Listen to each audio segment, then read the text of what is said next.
Next in assessment, and also the last one, is the current situation, stage one. As said before, without any emotions, you have collected data information about stage one. Now it is you who has to turn that information into knowledge. I repeat myself in correspondence to Carl von Clausewitz.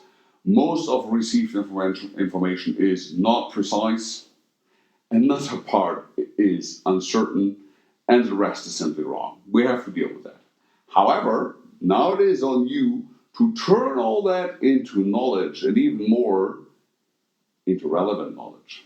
Relevant according to the steps we define for our intention. Or in other words, we are assessing our environment in correspondence to what we want to achieve.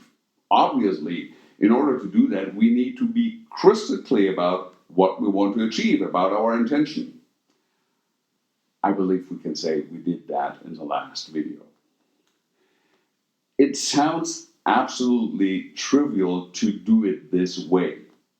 Please allow me a personal remark on this. I had the idea to do a course, this course you're watching right now, for over a decade. And I never did it because I thought that everybody knows what I have to tell here and that it's just logical. And then I found myself in situations again and again and again where people somehow judge their situation without knowing, without having really looked at what they want to achieve. And that could lead either to enormous optimistic enthusiasm followed by a hard strike of reality later, or to an unnecessary pessimistic perception of the current reality. And as a result, you find yourself on an enormous emotional roller coaster, which is exhausting. And quite frankly, yes, this is about leadership, but it's also about peace of mind. Well, so much for my personal remark here. Let us go on. Assessing the available information.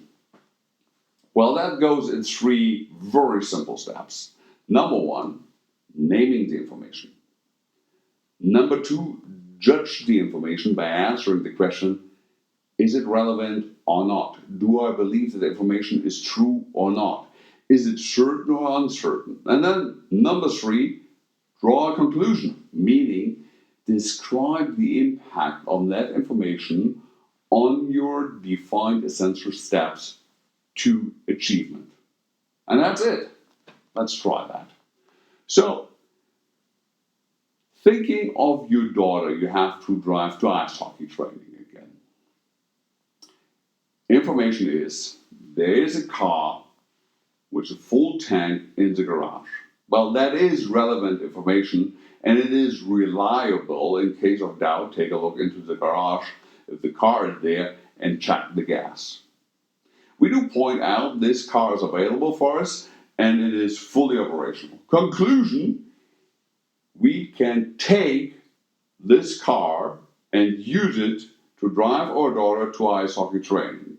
Simple, quite strong. I mean, just imagine your daughter has an elder brother with a driving license, and you do this assessment at the kitchen table, in the presence of that elder brother.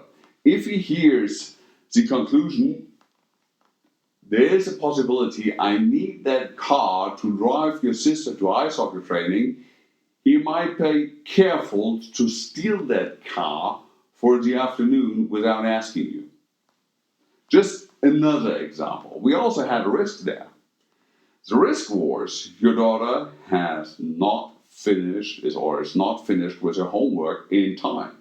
That is relevant in this scenario because her mother told you drive her to ice hockey training when she's finished with her homework. That was conditional.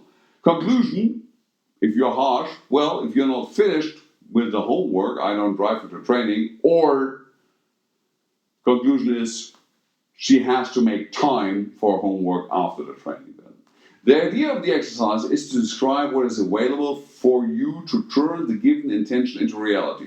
People, time, cash, assets.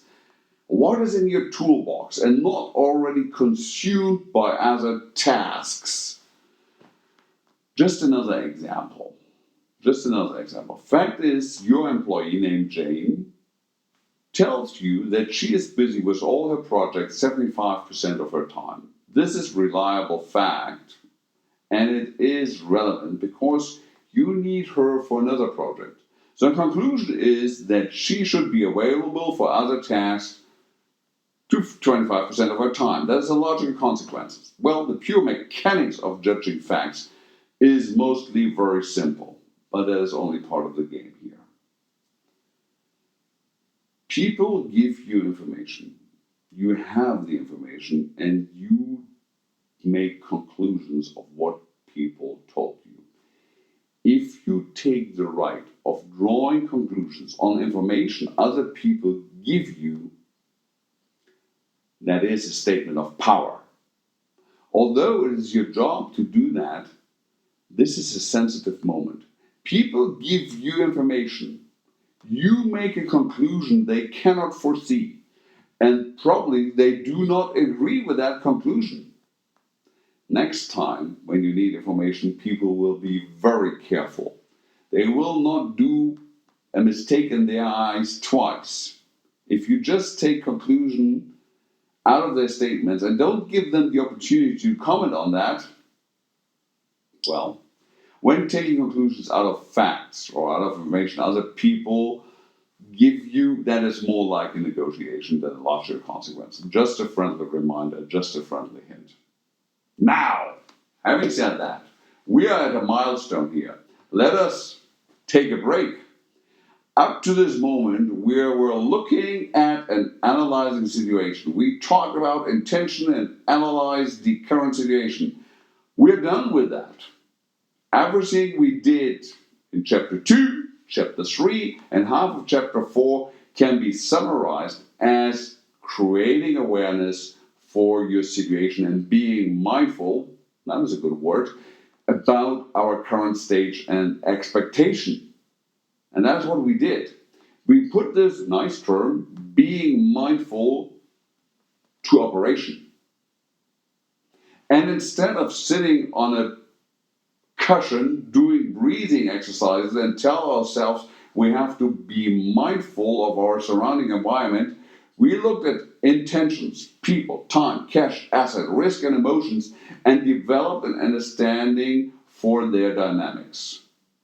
However, the risky part of having a structure of doing things is always that something obvious is not being considered because it is not really fitting into that structure. So it is a good idea to ask yourself, did I miss anything?